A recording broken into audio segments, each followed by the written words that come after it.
Welcome back to India Tonight. We're discussing the question, who might be responsible for the dastardly terror attack on the Sri Lankan cricket team in Lahore?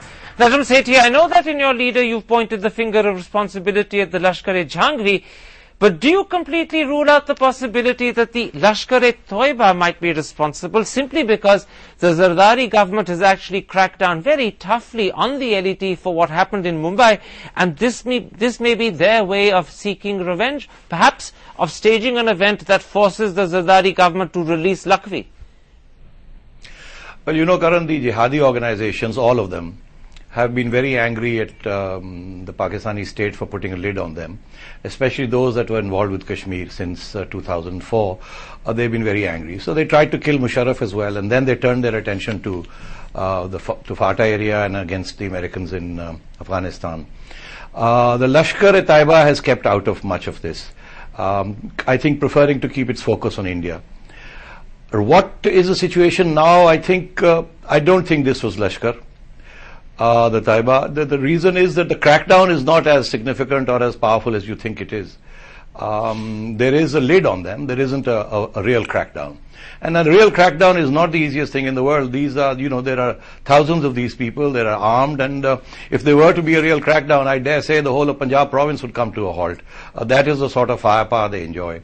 So I don't think this was the Lashkar. Of course, it is entirely conceivable that the Lashkar has links with the other jihadi organizations, and the other jihadi organizations did this as a gesture of sympathy and support, not least because they're opposed to Zardari as well, and the Al-Qaeda has put a wanted tab on Zardari.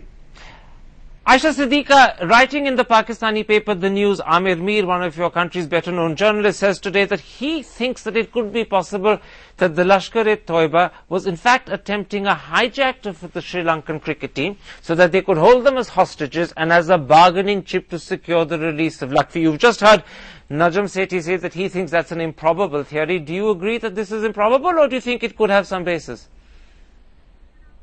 See, I tend to kind of agree with Najam here, because if the idea was to hijack, so they could, trade these cricketers for Lakhvi and others, then why bring rocket launchers? I mean, why come with the aim of destroying the vehicle, and why throw in grenades, which might have killed these cricketers? So there was been nothing left for to kind of trade in. There could be other militant organizations.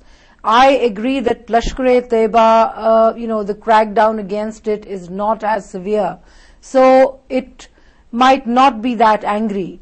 And I would also say that a lot of militant organizations in Punjab, operating in Punjab, really might not be that unhappy with the government to do this.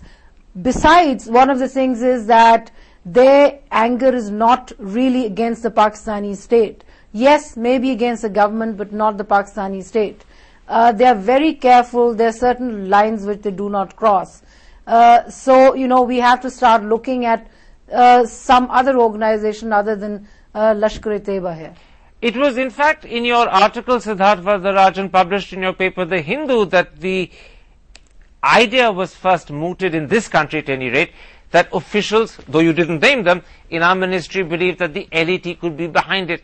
Given that you've just heard two very reputable voices in Pakistan question, if not be skeptical of that, why do you think our ministry officials believe that it is really credible that the LET could be involved?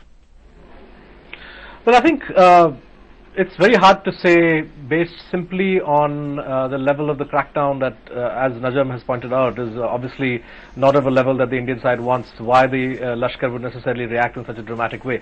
I mean, the argument that was given to me was that whatever little that has been done is itself something which the LET is unable to or unwilling to tolerate, and they wanted to send a strong message.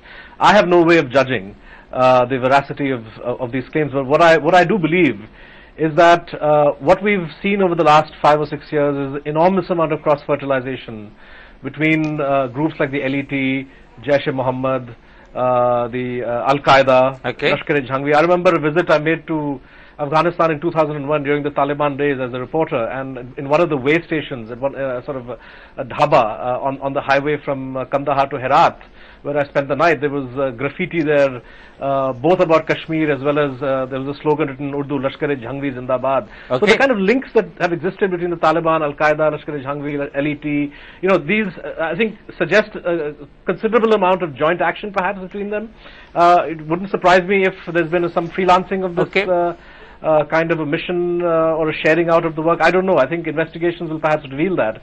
But I do think it points to the urgency with which the Pakistani state really needs to conduct an undifferentiated battle against these. I think the assumption that some jihadi organizations, because they look at India, are somehow not a threat to Pakistan is perhaps a mistaken belief within the Pakistani establishment. And I think Lahore and the connections that you have between the different groups suggest that a crackdown against all of them really needs to be done as a matter of urgency. I'm afraid we've run right out of point at that very interesting moment. It sadly often happens just as the show gets to a gripping moment, we run out of time. My thanks to Ayesha Siddiqa and Najam Sethi for joining me from Islamabad and Lahore, and my thanks to Siddharth Varadarajan for joining us from his office in Delhi. And if you have been, thanks for watching. Goodbye.